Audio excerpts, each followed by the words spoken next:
I remember like learning about Planned Parenthood like in my sex ed class, and I was like, oh, it's an organization that gives away free condoms and stuff, and I didn't know anything about it. And the first time I went was actually like for people probably don't want to hear about this, but for a pap smear because I didn't have health insurance.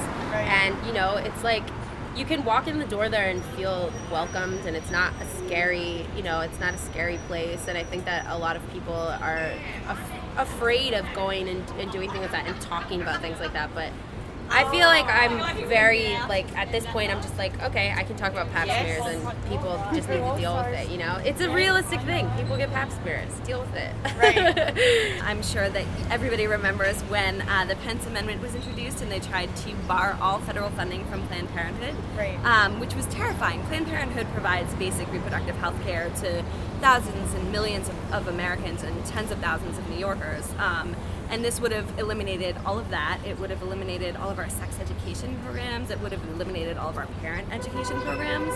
And so we really saw an outpouring of support from people throughout New York and throughout the country coming forward and saying, Planned Parenthood is really important to us. As a woman, especially as a woman kind of like in a position where I feel like I have a voice, being the front woman of a band, I wanted to work with Planned Parenthood because I think it's really important to like make sure that people are truly informed about what Planned Parenthood does.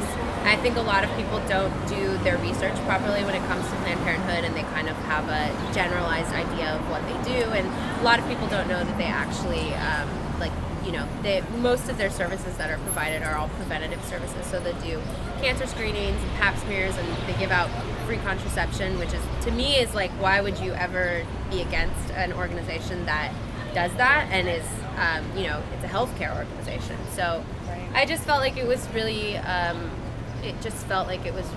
time for me to like do something other than like sit on my Twitter and be like, go to this link, visit this link. I wanted to actually do something that people could come and like see that this is an organization that definitely needs support. And I feel like by, pairing up with them, like hopefully there have been some people that are fans of West Coast that maybe didn't know too much about Planned Parenthood, and now they know a lot more about it. So.